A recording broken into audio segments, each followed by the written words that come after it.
Bendiciones y bienvenidos a esta nueva edición de El Amor que Vale. Para mí es un inmenso privilegio presentarles este nuevo programa que comienza con esta historia que nos narra el doctor Adrián Rogers.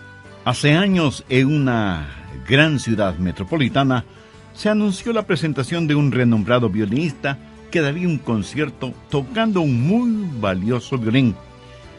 La gente pues llegó de todas partes para escucharle, y cuando él empezó a tocar el violín, uno como que oía risas de niños, trinar de pájaros, rumor de hojas, sonidos de riachuelos. La gente estaba asombrada de la música y sonidos que salían de ese violín. Cuando él terminó el concierto, rompió el violín en su rodilla, y la gente se asombró aún más. ¿Por qué había hecho eso? Entonces él, sonriendo, abrió su estuche y sacó el verdaderamente valioso violín y explicó al público: el violín que estuve tocando lo compré en la calle por unos pocos dólares. No es tanto el violín que produce la música, sino la mano y el corazón de quien mueve el arco. Una de las cosas más impresionantes acerca de Gedeón es que él fue un hombre ordinario y Dios lo utilizó en forma poderosa. ¿Haría alguna diferencia en su vida el que Dios le utilice? ¿Está usted listo para ser instrumento útil en las manos de Dios?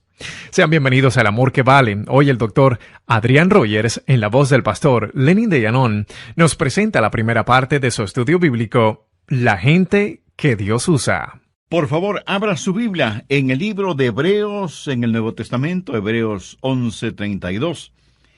Este capítulo es una impresionante lista de campeones de la fe. Y en el verso 32 leemos: ¿y qué más digo?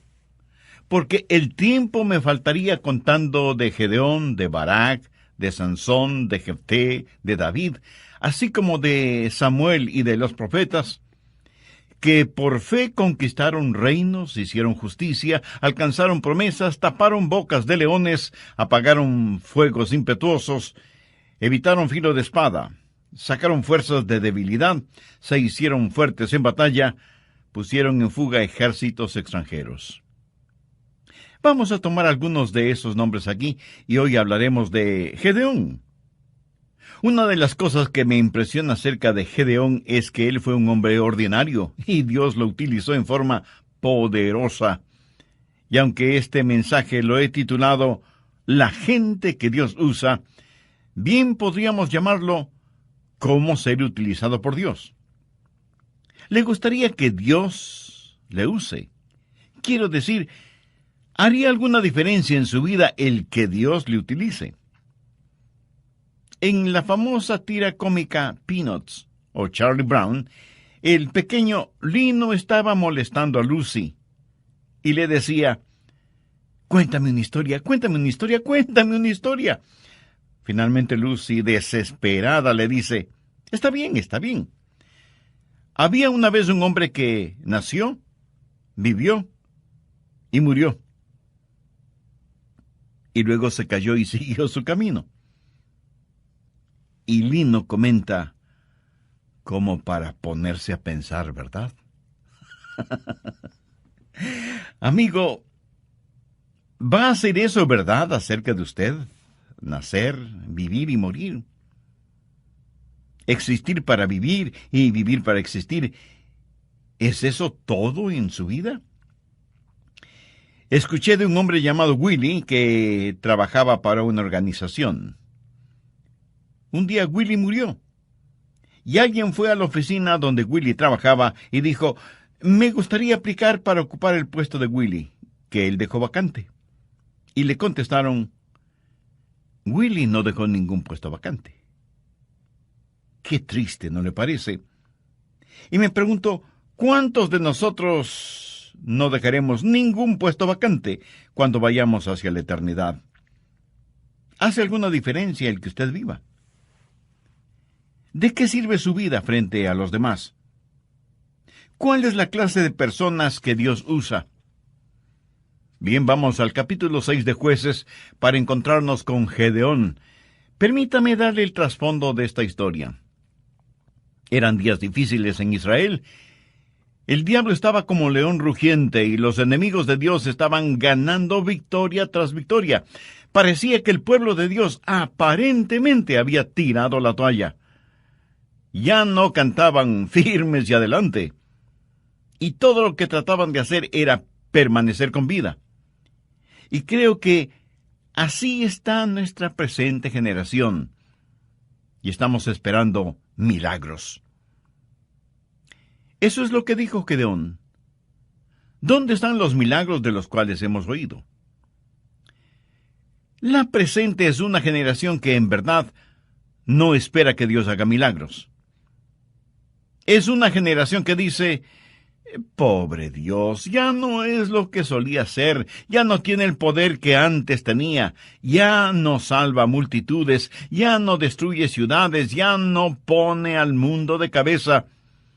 Parece que Dios está viejo y enfermo. Su mano se ha debilitado. Su oído ya no escucha. Sus ojos ya no ven. Pobre Dios. No, mi amigo, no. Dios sigue siendo Dios. Y necesitamos entender que no hay ningún indicio en las Escrituras que diga que no podemos tener un poderoso avivamiento en esta época en que vivimos. Es cierto que la mayoría de personas no creen eso. Cuando se habla de avivamiento, la gente sencillamente sonríe y dice que más bien está esperando el retorno de Jesús. Yo, como predicador de la palabra de Dios, quiero decirle que nunca ha habido una mejor época que esta para la predicación del glorioso Evangelio de Jesucristo. Y quiero decirle algo más. Dios le quiere a usted, Señor. A usted, señora.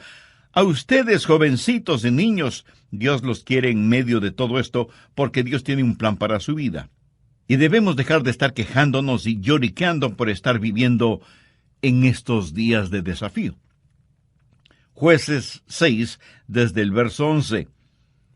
Y vino el ángel de Jehová y se sentó debajo de la encina que está en Ofra, la cual era de Joás Abieserita. Y su hijo Gedeón estaba sacudiendo el trigo en el lagar para esconderlo de los madianitas.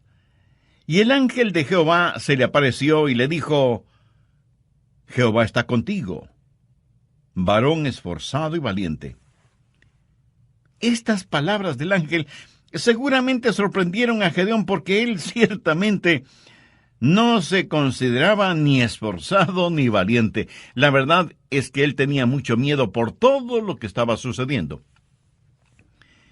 Mire la respuesta de Gedeón en el verso 13. Y Gedeón le respondió: Señor mío, si Jehová está con nosotros, ¿por qué nos ha sobrevenido todo esto? ¿Y dónde están todas sus maravillas que nuestros padres nos han contado, diciendo: ¿no nos sacó Jehová de Egipto? Y ahora Jehová nos ha desamparado. Estoy seguro que hay muchos en la actualidad que sienten de la misma manera. ¡Oh, cuán maravillosos fueron los tiempos pasados!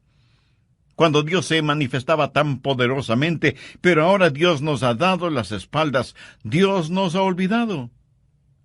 ¿Sabe lo que Gedeón estaba tratando de hacer? Estaba tratando de culpar a Dios por todos los problemas. Gedeón estaba esperando en Jehová, pero la verdad es que Dios estaba esperando en Gedeón. Gedeón dijo: y ahora Jehová nos ha desamparado y nos ha entregado en mano de los madianitas. Y mirándole Jehová le dijo: ve con esta tu fuerza. Aquí tenemos a un hombre muerto de miedo, a quien Dios le llama hombre de valor, y le dice: ve con esta tu fuerza y salvarás a Israel de la mano de los madianitas. ¿No te envío yo? Entonces le respondió: Señor mío, ¿con qué salvaré yo a Israel?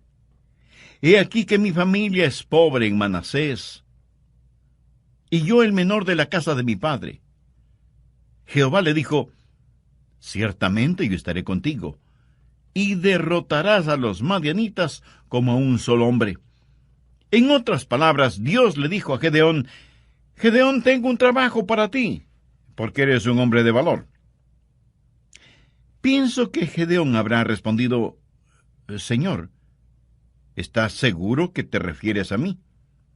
De todas las familias y tribus de Israel, mi tribu es la última y mi familia la más pobre, y yo soy el menor de mi familia, y dices que quieres usarme. Sí, Gedeón, voy a usarte. Ahora présteme atención. No se atreva nunca a decir que Dios no puede usarle. Eso es como insultar a Dios.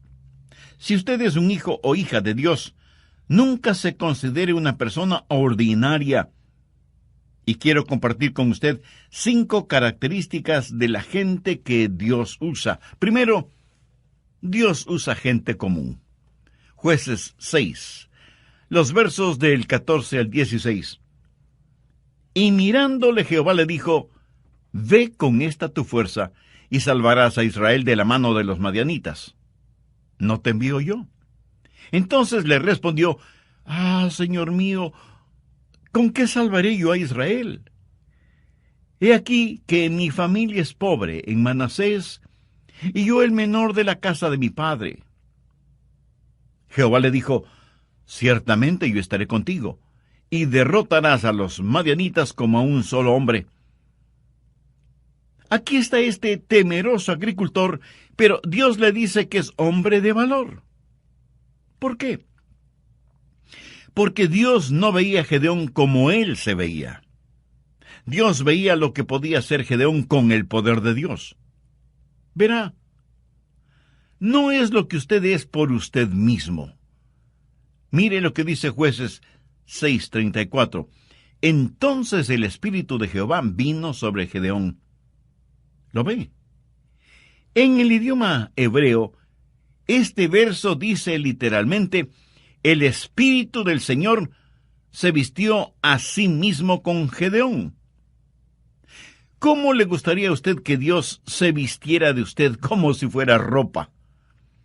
Por lo tanto, no es necesariamente el hombre, es Dios en el hombre. Y Dios se vestirá de usted como si fuera su propia ropa. Dios usa gente común. Anota el margen 1 Corintios 1:26. Pablo está hablando a ese grupo de creyentes que iban a poner al mundo de cabeza y dice, pues mirad, hermanos, vuestra vocación, que no sois muchos sabios según la carne, ni muchos poderosos, ni muchos nobles, sino que lo necio del mundo escogió Dios para avergonzar a los sabios, y lo débil del mundo escogió Dios para avergonzar a los fuertes. Dios usa esa clase de personas como nosotros. ¿Qué es lo que Dios está diciendo? No es cuestión de títulos, sino de relación. No es cuestión de habilidad, sino de disponibilidad. No es cuestión de fama, sino de fe. Dios quiere gente ordinaria para realizar cosas extraordinarias a fin de que la honra y la gloria sean para Él. Hace años, en una gran ciudad metropolitana, se anunció la presentación de un renombrado violinista que daría un concierto tocando un muy valioso violín. Así que la gente llegó de todas partes para escucharle. Y cuando él empezó a tocar el violín, uno como que oía risas de niños, trinar de pájaros, rumor de hojas, sonidos de riachuelos. La gente estaba asombrada de la música y sonidos que salían de ese violín. Y cuando él terminó el concierto, rompió el violín en sus rodillas y la gente se asombró aún más. ¿Por qué había hecho eso? Entonces él, sonriendo, abrió su estuche y sacó el verdaderamente valioso violín y explicó al público: el violín que estuve tocando lo compré en la calle por unos pocos dólares. No es tanto el violín que produce la música, sino la mano y el corazón de quien mueve el arco. Por así decirlo, cualquiera de nosotros pudiera no ser más que un violín barato. Pero Dios es el maestro violinista y puede sacar hermosa música de su vida o de la mía. Dios usa gente común. Dios puede utilizarle a usted o puede utilizarme a mí. Segundo, Dios usa gente ya limpia. Leamos Jueces 6:25. Aconteció que la misma noche le dijo Jehová: toma un toro del hato de tu padre, el segundo toro de 7 años, y derriba el altar de Baal que tu padre tiene. Baal era el sucio dios de la fertilidad. Ellos sacrificaban sus hijos a esa deidad. Cometían fornicaciones y adulterios en nombre de Baal. Era el dios de la sexualidad. Es el mismo Dios que ha inundado nuestros pueblos, ciudades y naciones. Y corta también la imagen de acera que está junto a él, y edifica altar a Jehová, tu Dios, en la cumbre de este peñasco, en lugar conveniente. Y tomando el segundo toro, sacrifícalo en holocausto con la madera de la imagen de acera que habrás cortado. Ahora escúcheme atentamente. Si usted quiere que Dios le use, saque todos los ídolos de su vida. Y si usted me dice: pastor, estamos viviendo en tiempos modernos, no tenemos ídolos. Amigo, ¿está usted bromeando? ¿Qué es un ídolo? ¿Una figura hecha de algún material? No necesariamente. Permítame decirle lo que es un ídolo. Es cualquier cosa que usted ame más, tema más, sirva más y valore más que a Dios. Eso es un ídolo. No importa lo que sea. Su trabajo puede ser un ídolo. Usted puede hacer un ídolo de usted mismo. Dios dice que debe quitar los ídolos de su vida. Ahora, el problema con Gedeón y aquellos que le rodeaban era que sus vidas estaban manchadas con pecados. Y se habían olvidado de su Señor y Dios, y estaban sirviendo a dioses paganos. Quiere que Dios le use.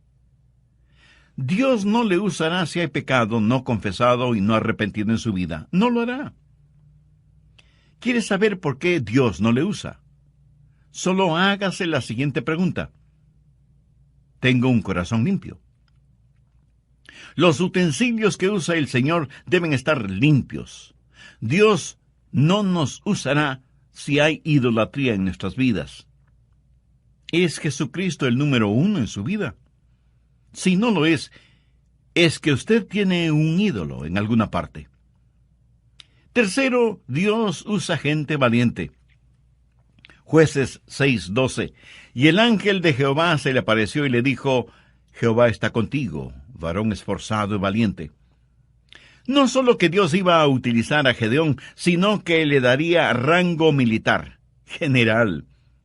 Y Dios le dijo: Gedeón, toca la trompeta. Y reúne un ejército. Y 32,000 personas vinieron a ayudarle a librar a los israelitas de la opresión de los madianitas.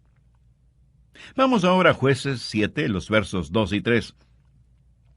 Y Jehová dijo a Gedeón: el pueblo que está contigo es mucho para que yo entregue a los madianitas en su mano. No sea que se alabe Israel contra mí, diciendo: mi mano me ha salvado. Ahora pues haz pregonar en oídos del pueblo, diciendo: quien tema y se estremezca, madrugue y devuélvase desde el monte de Galaad. Y se devolvieron de los del pueblo 22,000, y quedaron 10,000. Primero había 32,000 personas. El general Gedeón dijo: escuchen, tengo un anuncio que hacer. Si hay alguien aquí que tenga miedo, no lo podemos usar. Regrese a su casa, está disculpado. Y en estampida, 22,000 se hicieron humo. Quedaron 10,000. Gedeón quedó con la tercera parte de su ejército.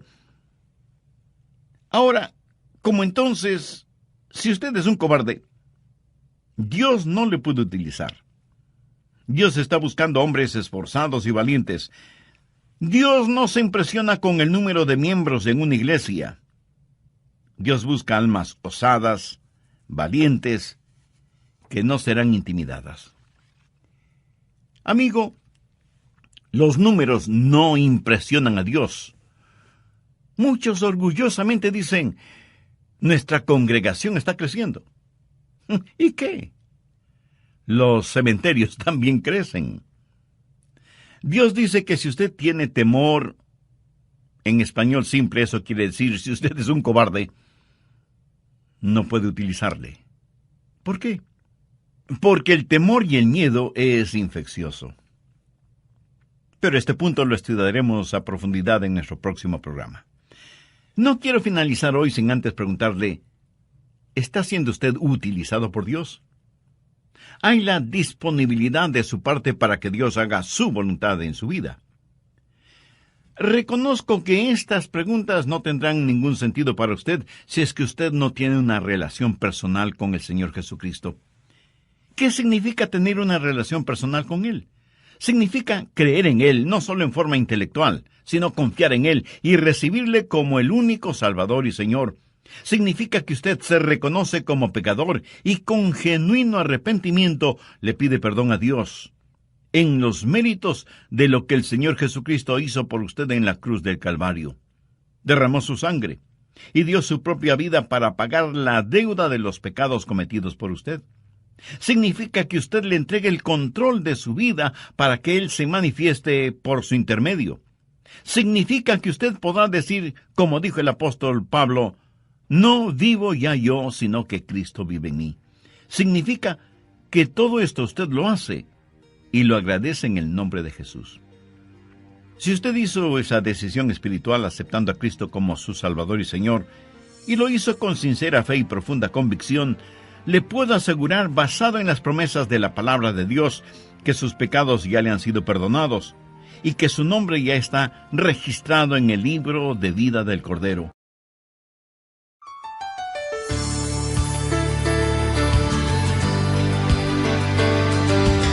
Se pensaba que solo las mujeres cuidaban su figura, pero en nuestros días los hombres también lo hacen.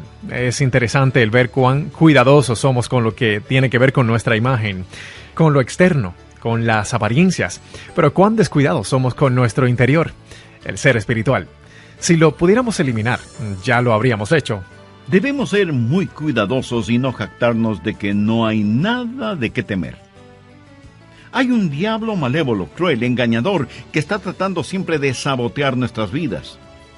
Como Pablo lo dijo, debemos mantener nuestro cuerpo bajo control, cuidarnos de lo que miramos en la televisión, en el cine o donde sea. Y no faltará quien diga, eso no me preocupa. Yo puedo mirar mujeres desnudas en la televisión y no me molesta en nada. Eso es lo que usted cree. Pero si así fuera, hay 3 cosas acerca de usted. Primero, usted no es un hombre. Segundo, usted es Superman. Y tercero, usted es un redomado mentiroso. Y creo que lo tercero es la verdad. Usted no puede tener fuego en sus manos y no quemarse. Nos complace darles la bienvenida a este programa del amor que vale. Hay un enemigo que es muy real y usted necesita estar en guardia, o Dios no podrá usarle. Ese enemigo es maestro del engaño y del camuflaje, y usa sofisticados métodos para vencerle. El doctor Adrián Rogers, en la voz del pastor Lenin de Llanón, nos entrega hoy la segunda parte de su estudio bíblico, La gente que Dios usa. ¿Es usted una persona que tiene miedo? Y usted me dirá, pastor, hay algunas cosas que me dan miedo. Bien, no estoy hablando de temores normales, como tener temor de las serpientes o el temor que se siente cuando, estando en un avión, ese avión es sacudido por una fuerte tormenta y nuestro corazón late aceleradamente. Hay miedos y temores normales. Son como autoprotectores, un instinto que Dios ha puesto en nosotros. Ahora, lo que sí es diferente es tener un espíritu de temor. ¿Ha visto usted a personas con un espíritu de temor? Veamos lo que dice Deuteronomio 28. Y volverán los oficiales a hablar al pueblo y dirán, ¿quién es hombre medroso y pusilánime? Vaya y vuélvase a su casa, y no apoque el corazón de sus hermanos como el corazón suyo. Dios dice que si hay una guerra, aquellos que tienen miedo no deben ir, porque no solo que no serán buenos soldados, sino que infectarán a otros con su temor. Por favor, busque 1 de Timoteo 1:7. Porque no nos ha dado Dios espíritu de cobardía, sino de poder, de amor y de dominio propio. ¿Qué es un espíritu de temor? Es como una neblina, simplemente está ahí, suspendido en el aire. No es como una tempestad o tormenta después de las cuales sale el sol. Si usted es un hijo o una hija de Dios, lleno con el Espíritu Santo, Dios le ha dado un espíritu de poder. Jesús dijo, recibiréis poder cuando haya venido sobre vosotros el Espíritu Santo. Permítame preguntarle, ¿ama usted al Señor? Dios nos ha dado el espíritu de poder y de amor y de dominio propio, y esa expresión dominio propio literalmente significa una mente que no puede ser avasallada, una mente que ve las cosas como son, que no tiene miedo de fantasmas, ni del siniestro ministro del miedo que es el diablo mismo. Sea lleno del Espíritu Santo y usted tendrá no solo la seguridad de que Dios podrá usarle, sino que también descubrirá que tiene una valentía fuera de lo común. Cuarto, Dios usa personas cautas. Estoy seguro que de inmediato usted me dirá que eso es contradictorio. Pues no lo es. Veamos Jueces 7, los versos del 4 al 8. Y Jehová dijo a Gedeón, aún es mucho el pueblo, llévalos a las aguas, y allí te los probaré. Y del que yo te diga, vaya este contigo, irá contigo. Mas de cualquiera que yo te diga, este no vaya contigo, el tal no irá. Entonces llevó el pueblo a las aguas, y Jehová dijo a Gedeón, cualquiera que lamiere las aguas con su lengua como lame el perro, a aquel pondrás aparte. Asimismo, a cualquiera que se doblare sobre sus rodillas para beber. Y fue el número de los que lamieron llevando el agua con la mano a su boca 300 hombres. Y todo el resto del pueblo se dobló sobre sus rodillas para beber las aguas. Entonces Jehová dijo a Gedeón, con estos 300 hombres que lamieron el agua, os salvaré, y entregaré a los madianitas en tus manos. Y váyase toda la demás gente, cada uno a su lugar. Y habiendo tomado provisiones para el pueblo y sus trompetas, envió a todos los israelitas cada uno a su tienda, y retuvo a aquellos 300 hombres, y tenía el campamento de Madián abajo en el valle. Dios dijo, muy bien, Gedeón, has enviado a los temerosos a sus casas, pero hay que hacer otra prueba.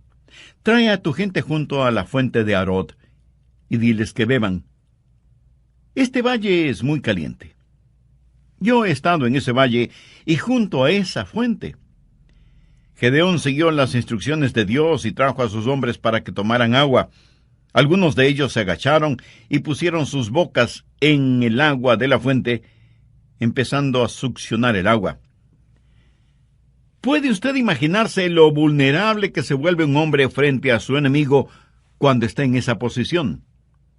Y la Biblia dice que el enemigo estaba muy cerca. Sin embargo, hubo un grupo de 300 hombres que cogieron el agua entre sus manos y se las acercaban a la boca, siempre cautos, mirando hacia todo lado. Estos eran hombres cautelosos. Y usted dirá, pensé que hablábamos de hombres valientes. Sí, valientes y cautelosos. Me fascina el balance que encontramos en la Biblia. Mientras en una parte nos dice que no debemos ser amedrentados por nuestros adversarios, en otra nos aconseja estar sobrios y vigilantes, porque vuestro adversario, el diablo, como león rugiente, busca a quien devorar. ¿Está usted en guardia? ¿Sabe lo que el pecado es muy frecuentemente? El pecado es una oportunidad inesperada, una vida desprotegida y una debilidad no detectada. Cuando usted junta estas tres cosas, su caída es segura. Pablo dijo, así que el que piense estar firme, mire que no caiga. Quinto, Dios usa gente confiable. Vamos a Jueces 7, versos del 12 al 15. Y los madianitas, los amalecitas y los hijos del oriente estaban tendidos en el valle como langostas en multitud. Y sus camellos eran innumerables como la arena que está en la ribera del mar en multitud. Cuando llegó Gedeón, he aquí que un hombre estaba contando a su compañero un sueño, diciendo, he aquí que yo soñé un sueño. Veía un pan de cebada que rodaba hasta el campamento de Madián, y llegó a la tienda, y la golpeó de tal manera que cayó, y la trastornó de arriba abajo, y la tienda cayó. Y su compañero respondió y dijo, esto no es otra cosa sino la espada de Gedeón, hijo de Joás, varón de Israel. Dios ha entregado en sus manos a los madianitas con todo el campamento. Cuando Gedeón oyó el relato del sueño y su interpretación, adoró, y vuelto al campamento de Israel, dijo, levantaos, porque Jehová ha entregado el campamento de Madián en vuestras manos. Lo que sucedió fue lo siguiente. Aquí está un hombre que es un hombre común, que es un hombre valiente y que es un hombre cauto.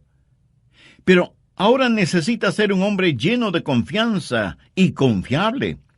Necesita entender que Dios está con él, así que el Señor hace algo por él. Le dice, Gedeón, quiero que busques un compañero y que vayas al campo enemigo a hacer un reconocimiento y ver qué está pasando.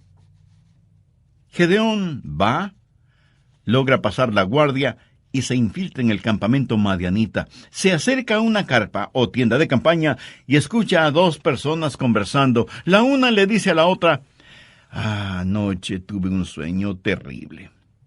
Cuéntame, ¿qué soñaste?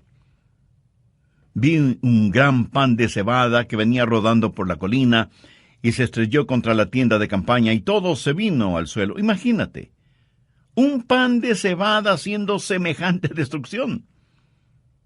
Y la otra persona respondió, ¿sabes lo que eso significa? ¿Sabes lo que tu sueño representa? Ese pan de cebada representa a Gedeón. Y eso quiere decir que estamos perdidos. La espada de Gedeón caerá sobre nosotros.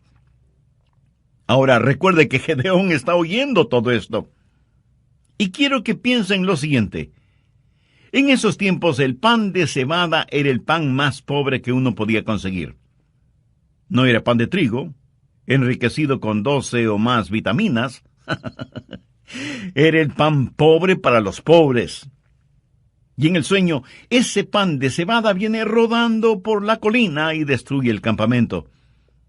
Cuando Gedeón oyó esa conversación, regresó donde estaban sus hombres y les dijo, compañeros, hemos ganado.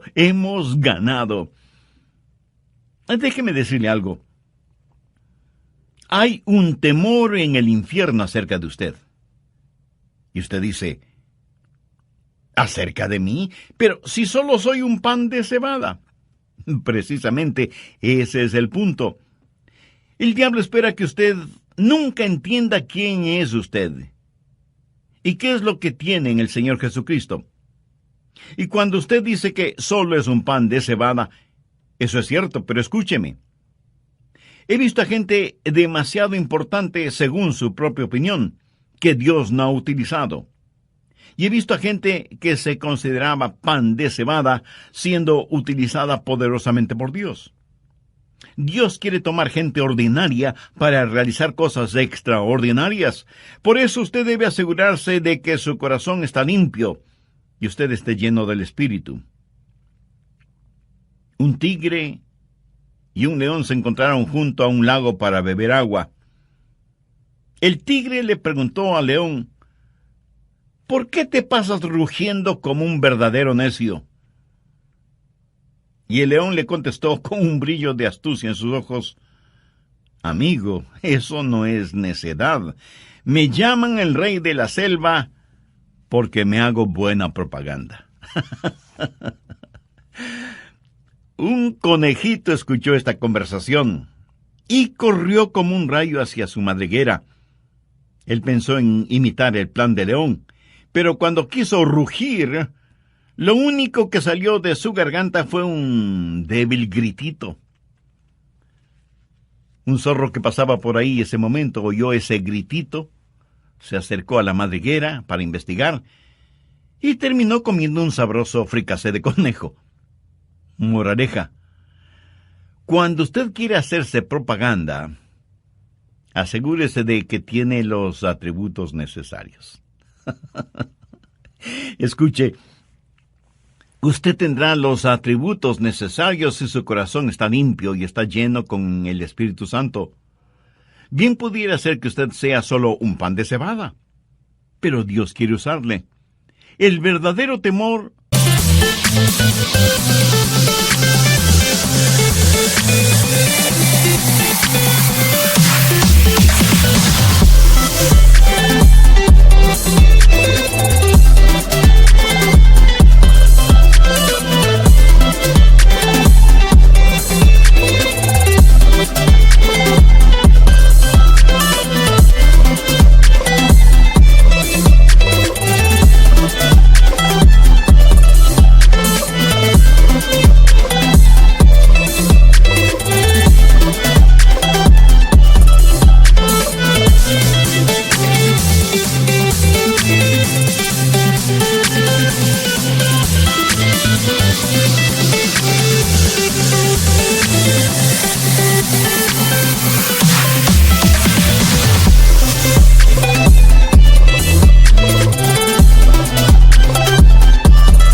que hay en el infierno es porque uno de estos días los hijos de Dios van a descubrir qué es lo que son y qué es lo que tienen en el Señor Jesucristo. ¿Es usted conocido en el infierno? Ya veo su reacción. Pero, pastor, ¿cómo se le ocurre semejante cosa? Bueno, no se enoje. Solo era una pregunta. Yo sí quiero que mi nombre esté en la pizarra de anuncios del infierno. Quiero que haya un cartel con mi foto que diga: atención, este es Adrián Rogers, es muy peligroso. Y aunque solo es pan de cebada, es muy peligroso porque está armado con la espada de la palabra de Dios. Usted no puede tener su nombre en el salón de los campeones en el cielo, a menos que su nombre sea conocido y temido en el infierno. En el libro de los Hechos encontramos a unos hombres, de hecho, 7 hijos de un sacerdote judío llamado Esceva. Veamos Hechos capítulo 19, verso 13. Pero algunos de los judíos exorcistas ambulantes intentaron invocar el nombre del Señor Jesús sobre los que tenían espíritus malos, diciendo: os conjuro por Jesús, el que predica Pablo. Ellos no tenían un conocimiento personal de Jesús. Sabían acerca de él por la predicación de Pablo. Ahora ponga mucha atención al verso 15. Pero respondiendo el espíritu malo dijo: a Jesús conozco, y sé quién es Pablo. Pero vosotros, ¿quiénes sois? Por favor, no pase por alto las consecuencias de la falsa religión. Vea lo que dice el verso 16. Y el hombre en quien estaba el espíritu malo, saltando sobre ellos y dominándolos, pudo más que ellos, de tal manera que huyeron de aquella casa desnudos y heridos. Eso es religión de segunda clase. Ellos no dijeron: en el nombre de Jesús, a quien conocemos. Dijeron: en el nombre de Jesús, el que predica Pablo. Esa es religión de segunda clase. Usted no puede ir por ahí diciendo: en el nombre de Jesús, del cual predica el pastor Rogers. No. Amigo, su nombre necesita ser conocido en el infierno. Los demonios necesitan saber que usted es alguien, una persona ordinaria, pan de cebada, común, pero valiente, cauto, confiable, que está siendo usada por Dios. Dios les dio la victoria ese día. ¿Quiere usted vivir victoriosamente o simplemente se dirá de usted que nació, vivió y murió? ¿qué diferencia hará usted en el mundo? ¿De qué va a servir su vida? Y por favor, no me venga con el cuento de que usted solo es una persona común, ordinaria. No me diga que es demasiado viejo, o demasiado joven, o demasiado pobre, o falto de educación formal. Recuerde que no muchos nobles, influyentes o poderosos son llamados. Y no lo son, no porque Dios no pueda ni quiera usarlos, sino porque sus intereses son muy personales y terrenales. Es cierto que a lo mejor Dios no le use a usted en la forma que utiliza a otra persona. Por favor, no sea celoso de la forma en que otras personas son utilizadas por Dios. Después de todo, esa es una decisión de Dios, no suya. Usted no puede escoger su lugar de servicio. Pero si usted se pone a las órdenes de Dios, Él le usará. Yo creo eso con todo mi corazón. Anhelo que usted también lo crea. Debemos pedir a Dios que nos ayude como personas y como iglesias para estar listos a pelear la batalla que todavía no vemos.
Que nuestro anhelo sea ser vasos escogidos y limpios para que Él pueda utilizarlos.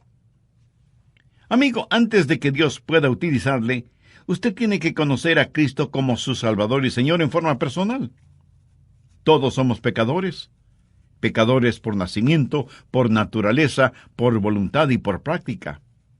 Nuestro pecado merece castigo. Pero Dios quiere perdonarnos y salvarnos. La Biblia dice en Hechos 16:31, cree en el Señor Jesucristo y será salvo. ¿Qué es lo que usted cree acerca del Señor Jesucristo? ¿Que Él derramó su sangre por usted y murió en la cruz del Calvario por sus pecados? ¿Que resucitó de entre los muertos y que Él puede y quiere salvarle si deposita su fe y su confianza en Él?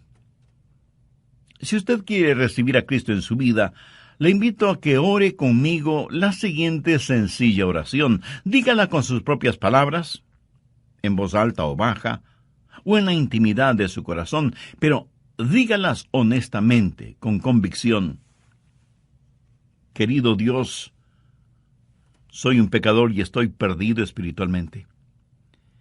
Gracias por hacerme entender que por mí mismo yo no me puedo salvar. Por eso, este mismo momento, con todo mi corazón y con fe como la de un niño, te pido que me perdones y me salves. Señor Jesús, ven a morar en mi vida. Sé mi Salvador y mi Señor. Perdóname, límpiame, sálvame, sáname. Y ayúdame a vivir dignamente delante de ti y de los hombres. Ayúdame a nunca avergonzarme de ti, y úsame conforme a los designios de tu preciosa voluntad. Lo pido en tu santo nombre. Amén.